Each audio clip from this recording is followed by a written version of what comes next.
ভোরবেলা গোয়ালঘরে গরুর দুধ দোহাতে গেছি। ছেলেও সাথে এসেছে। আমি বালতিতে দুধ দোহাচ্ছি, সে খড় দিচ্ছে গরুকে। দুধ দোহানো শেষে যখন বালতি তুলছি, সে আমার হাত ধরে সাহায্য করল। গরম দুধের ভাপ উঠছে বালতি থেকে। সে বলল, মা, এই দুধ যেমন পবিত্র আর পুষ্টিকর, তোমার ভালোবাসাও তেমনি আমার জীবনে পুষ্টি দেয়। আমি বললাম, কি সব বলছিস? কিন্তু সে আরও কাছে এসে বলল, মা, এই গরু যেমন তার বাচ্চাদের জন্য দুধ দেয়, তুমিও তেমনি আমার যত্ন নাও। কিন্তু আমি চাই তুমি আমার স্ত্রী হিসেবে আমার যত্ন নাও। বিয়ে করো আমাকে। আমরা এই গোয়ালঘরের পাশেই আমাদের সংসার গর্ব। গোয়ালঘরে খড়ের গন্ধের সাথে মিশে গেল আমার অবাক হওয়ার গন্ধ। এই গল্পটি সম্পূর্ণ শুনলে আপনাদের পানি অটোমেটিক বের হয়ে যাবে, সো যত দ্রুত সম্ভব হাতের কাছে টিস্যু নিয়ে বসে পড়ুন। বিছানার চাদর যেন নষ্ট না হয় সেটা সম্পূর্ণ খেয়াল রাখার অনুরোধ জানিয়ে গল্পটি এখন শুরু করব। তার আগে সর্বশেষ অনুরোধ, দয়া করে এমন পানি বের করার গল্প নিয়মিত শুনতে আমাদের চ্যানেলটি সকলেই সাবস্ক্রাইব করুন। ধন্যবাদ। হ্যালো বন্ধুরা, আমার নাম মিতালি সেন। আমার বয়স ৪৪ বছর। আমার স্বামীর নাম রঞ্জিত সেন, বয়স ৪৭ বছর। আমাদের ২ সন্তান, তনয় আর রিয়া। তনয় ২১ বছর বয়সী, ইউনিভার্সিটিতে পড়ে। রিয়া ১৪ বছর বয়সী, হাই স্কুলে যায়। আমার এই অদ্ভুত গল্পটা শুরু হয়েছিল গত মাসের একটা ভোরে।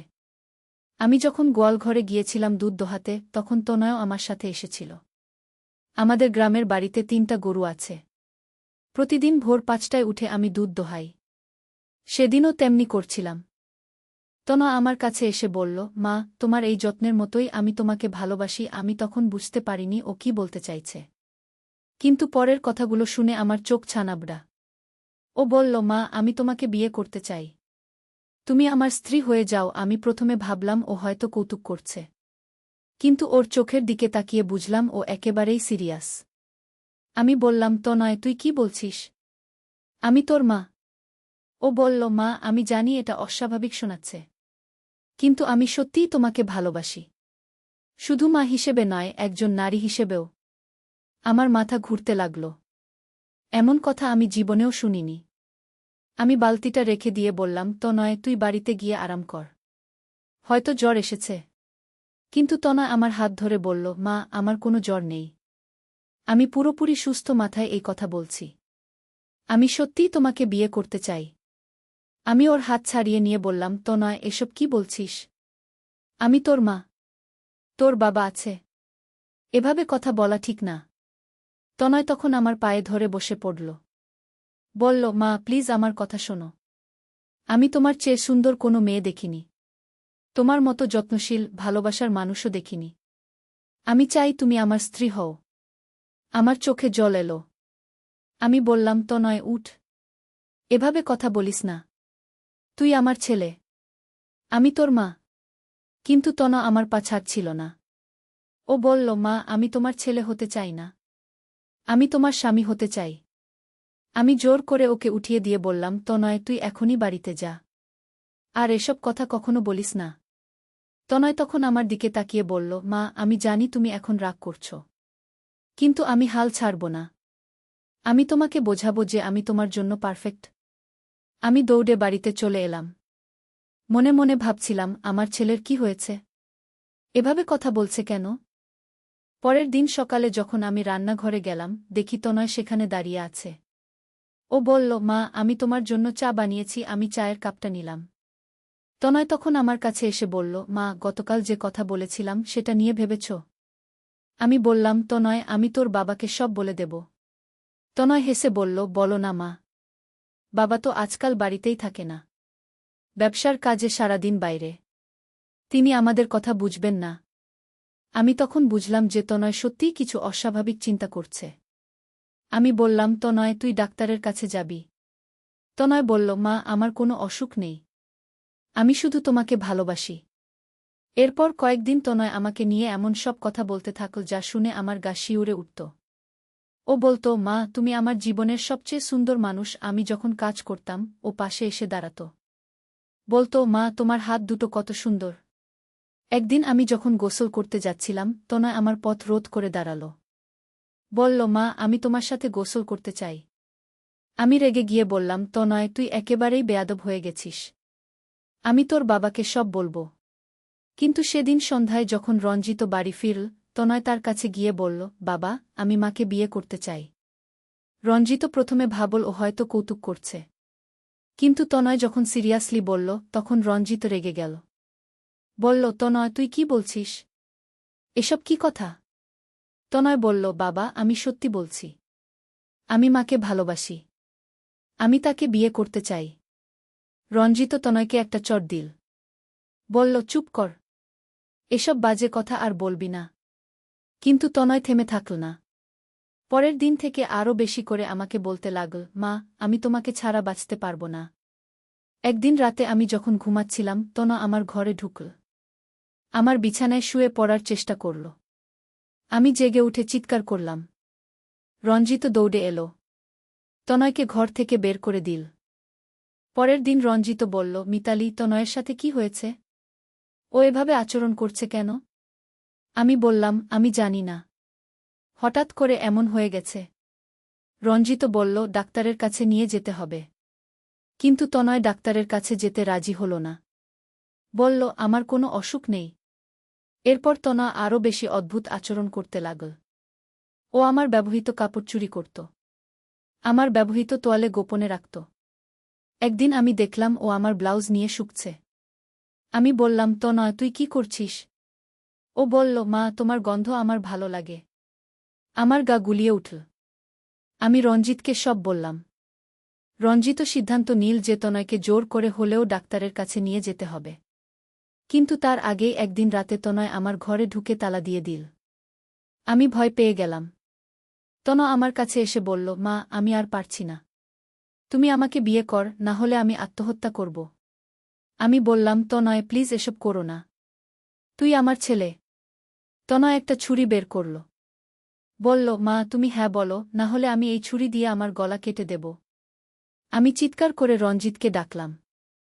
রঞ্জিত দরজা ভাঙতে লাগল। তনয় তখন ছুরিটা নিজের গলায় ধরল। বলল, বাবা, আমি মাকে বিয়ে করবই। তুমি বাধা দিলে আমি মরে যাব।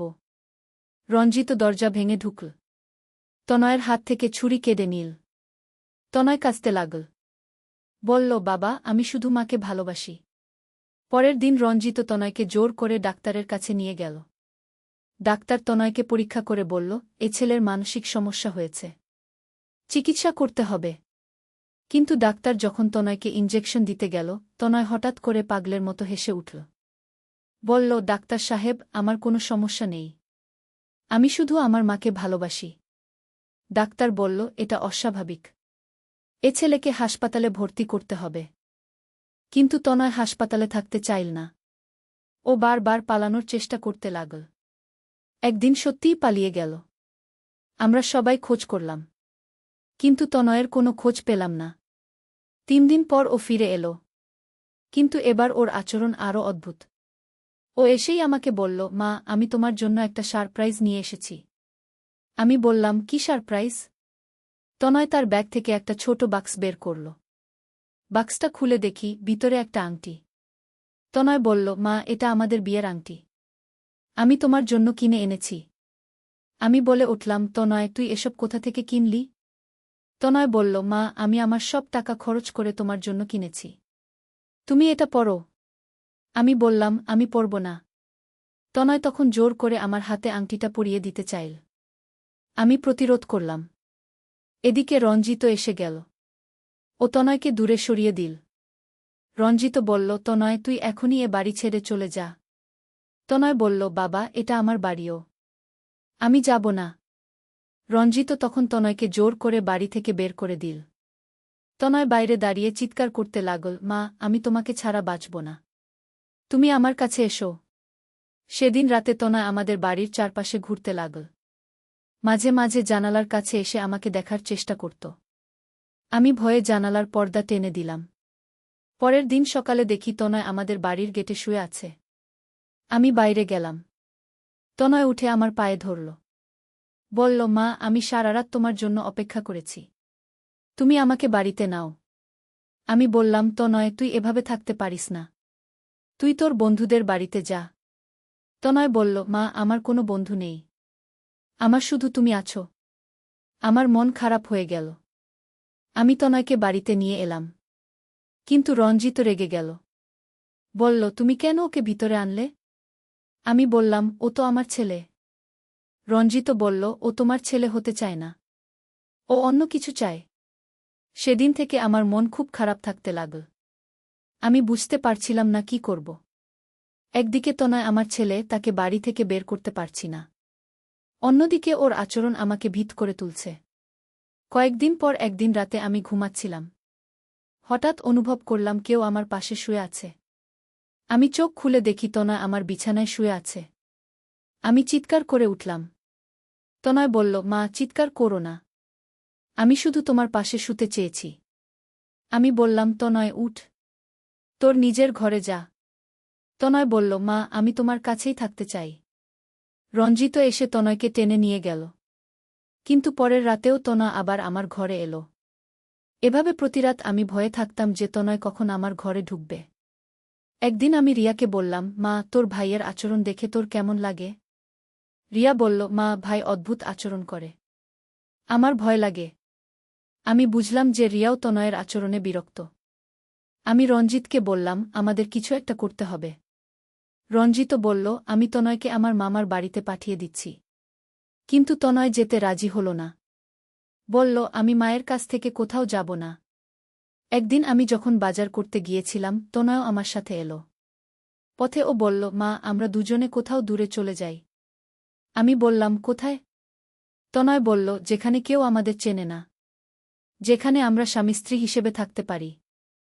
আমি রেগে গিয়ে বললাম, তনয়, তুই এসব বাজে কথা বন্ধ কর। তনয় বলল, মা, আমি বাজে কথা বলছি না, আমি সত্যি বলছি। বাজার থেকে ফেরার পথে তনয় আমার হাত ধরে হাঁটতে চাইল। আমি ওর হাত ছাড়িয়ে নিলাম। তনয় বলল, মা, তুমি কেন আমার হাত ধরো না? আমি বললাম, তুই আমার ছেলে। ছেলেদের এভাবে মায়ের হাত ধরতে নেই। তনয় বলল, কিন্তু আমি তো তোমার ছেলে হতে চাই না। বাড়ি এসে আমি রঞ্জিতকে সব বললাম। রঞ্জিত সিদ্ধান্ত নিল যে তনয়কে অন্য শহরে পাঠিয়ে দিতে হবে। কিন্তু সেই রাতেই তনয় পালিয়ে গেল। আমরা সবাই খোঁজ করলাম, কিন্তু কোথাও পেলাম না। 3 সপ্তাহ পর তনয় ফিরে এলো। কিন্তু এবার ওর সাথে একটা মেয়ে ছিল। তনয় বলল, মা, এ হচ্ছে প্রিয়া, আমার বান্ধবী।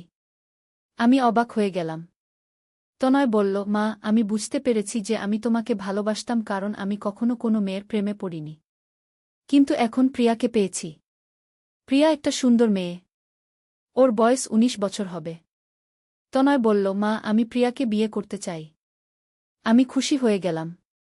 মনে হলো একটা বড় সমস্যার সমাধান হয়ে গেল। আমি রঞ্জিতকে ডাকলাম। রঞ্জিতও খুশি হল। রঞ্জিত তনয়কে বলল, তুই ঠিক করেছিস। প্রিয়া ভালো মেয়ে মনে হচ্ছে। কিন্তু রাতে যখন সবাই ঘুমিয়ে গেল, তনয় আমার ঘরে এলো। আমি ভয় পেয়ে গেলাম। ভাবলাম আবার শুরু হবে। কিন্তু তনয় বলল, মা, আমি তোমার কাছে ক্ষমা চাইতে এসেছি। আমি বুঝতে পারছি যে আমি কত বড় ভুল করেছি। আমি বললাম, তনয়, তুই ঠিক আছিস তো? তনয় বলল, হ্যাঁ মা, আমি এখন সুস্থ। প্রিয়ার সাথে দেখা হওয়ার পর আমি বুঝতে পেরেছি যে আমার সমস্যা কি ছিল। আমি জানতে চাইলাম, কি সমস্যা ছিল? তনয় বলল, মা, আমি কখনো কোনো মেয়ের সাথে মিশিনি। তোমাকে ছাড়া আমি কোনো নারীকে কাছ থেকে দেখিনি। তাই আমার মনে হয়েছিল যে তুমিই আমার জীবনের একমাত্র নারী। আমি বুঝতে পারলাম তনয়ের কথা। আমি বললাম, তনয়, তুই প্রিয়াকে নিয়ে খুশি থাক। তনয় আমার পা ছুঁয়ে বলল, মা, আমাকে মাফ করে দাও। আমি তনয়ের মাথায় হাত বুলিয়ে দিলাম। বললাম, তুই আমার ছেলে।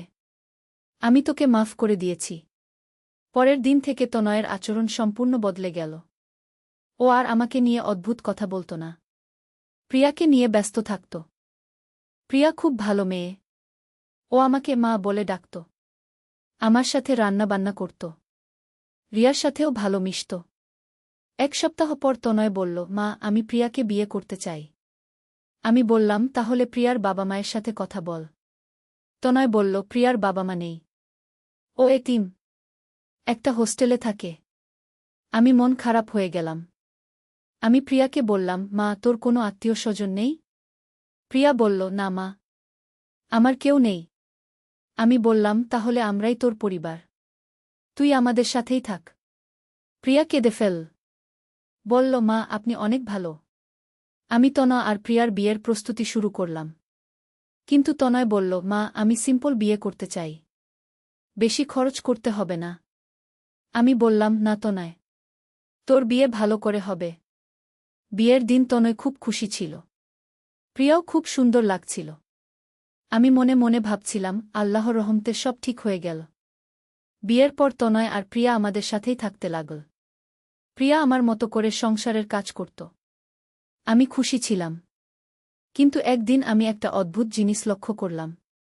প্রিয়া মাঝে মাঝে আমার দিকে অদ্ভুতভাবে তাকাত। আমি প্রথমে খেয়াল করিনি। কিন্তু পরে বুঝতে পারলাম যে প্রিয়া আমাকে নিয়ে কিছু একটা ভাবছে। একদিন আমি যখন গোয়ালঘরে দুধ দোহাচ্ছিলাম, প্রিয়া এলো। বলল, মা, আমি আপনার সাহায্য করি। আমি বললাম, ঠিক আছে। প্রিয়া আমার পাশে বসে খড় দিতে লাগল। হঠাৎ ও বলল, মা, আপনি অনেক সুন্দর। আমি বললাম, ধন্যবাদ মা। প্রিয়া বলল, মা, তনয় আমাকে বলেছে যে সে একসময় আপনাকে বিয়ে করতে চেয়েছিল। আমার মন খারাপ হয়ে গেল। আমি বললাম, ও কি বলেছে তোকে? প্রিয়া বলল, মা, ও বলেছে যে আপনি অনেক সুন্দর এবং যত্নশীল। তাই ও আপনাকে ভালোবেসে ফেলেছিল। আমি বললাম, সেসব এখন আর ভাবার দরকার নেই। সব ঠিক হয়ে গেছে। কিন্তু প্রিয়া বলল, মা, আমি তনয়ের কথা বুঝতে পারি। আপনি সত্যিই অনেক আকর্ষণীয়। আমি অস্বস্তি বোধ করতে লাগলাম। আমি বললাম, প্রিয়া, এসব কথা বলিস না। কিন্তু প্রিয়া থামল না। ও বলল, মা, আমিও আপনাকে অনেক পছন্দ করি। আমি বুঝতে পারলাম না প্রিয়া কি বলতে চাইছে। আমি দুধ দোহানো শেষ করে বাড়িতে চলে এলাম। সেদিন রাতে যখন সবাই ঘুমিয়ে গেল, প্রিয়া আমার ঘরে এলো। আমি অবাক হয়ে বললাম, প্রিয়া, কি চাই তোর? প্রিয়া আমার বিছানায় বসে বলল, মা, আমি আপনার সাথে কথা বলতে চাই। আমি বললাম, কি কথা? প্রিয়া বলল, মা, আমি তনয়কে ভালোবাসি। কিন্তু আমি আপনাকেও ভালোবাসি। আমি বললাম, মানে?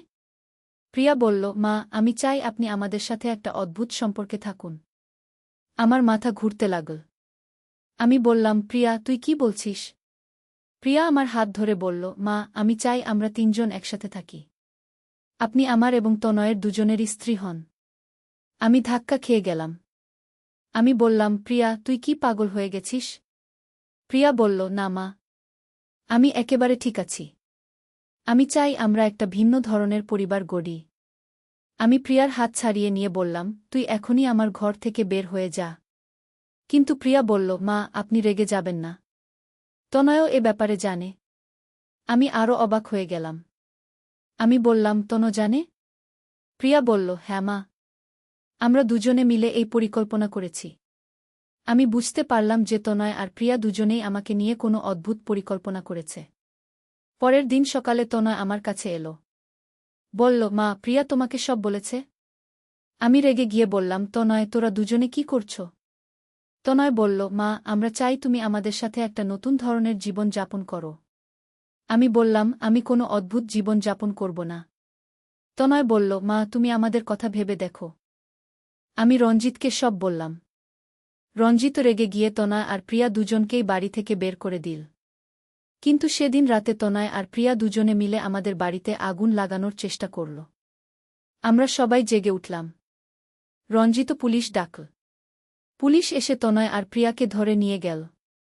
পরে জানলাম যে প্রিয়া আসলে একটা মানসিক রোগী। ও একটা মানসিক হাসপাতাল থেকে পালিয়ে এসেছিল। তনয়ও প্রিয়ার প্রভাবে আবার মানসিক সমস্যায় ভুগতে শুরু করেছিল। ডাক্তার বলল যে তনয়ের দীর্ঘমেয়াদী চিকিৎসা দরকার। এখন তনয় একটা মানসিক হাসপাতালে চিকিৎসা নিচ্ছে। প্রিয়াকেও তার আগের হাসপাতালে ফেরত পাঠানো হয়েছে। আমি এখন শান্তিতে আছি। রঞ্জিত আর রিয়া নিয়ে স্বাভাবিক জীবন যাপন করছি। কিন্তু মাঝে মাঝে মনে হয় যে এই পুরো ঘটনাটাই একটা দুঃস্বপ্ন ছিল। গত সপ্তাহে ডাক্তার জানিয়েছে যে তনয়ের অবস্থার কিছুটা উন্নতি হয়েছে। হয়তো আরও কিছুদিন পর ও ভালো হয়ে যাবে। আমি প্রতিদিন প্রার্থনা করি যে আমার ছেলে সুস্থ হয়ে আমার কাছে ফিরে আসুক। কিন্তু এবার যেন ও একটা সাধারণ ছেলের মতো আচরণ করে। এই ঘটনার পর আমি বুঝতে পেরেছি যে মানসিক স্বাস্থ্য কত গুরুত্বপূর্ণ। আমি এখন রিয়ার মানসিক স্বাস্থ্যের দিকে বিশেষ নজর দিচ্ছি। রিয়া এখন আগের চেয়ে বেশি লেখাপড়ায় মন দিয়েছে। ও বলে যে বড় হয়ে মনোরোগ বিশেষজ্ঞ হতে চায়, যাতে ভাইয়ের মতো রোগীদের সাহায্য করতে পারে। আমি রিয়ার এই স্বপ্নে তাকে সাহায্য করছি। হয়তো একদিন রিয়া তনয়কে সুস্থ করে তুলতে পারবে। এই গল্প শুনে হয়তো আপনারা বুঝতে পেরেছেন যে পারিবারিক সমস্যাগুলো কত জটিল হতে পারে। কিন্তু ধৈর্য আর ভালোবাসা দিয়ে সব সমস্যার সমাধান করা যায়। আমি আশা করি তনয় শীঘ্রই সুস্থ হয়ে যাবে। আমার পরিবার আবার আগের মতো খুশিতে থাকবে। এই ছিল আমার জীবনের সবচেয়ে কঠিন অধ্যায়ের গল্প। আশা করি আপনাদের কারোর জীবনে এমন সমস্যা না আসে। ধন্যবাদ সবাইকে আমার গল্প ধৈর্য ধরে শোনার জন্য। আমাদের চ্যানেল সাবস্ক্রাইব করতে ভুলবেন না।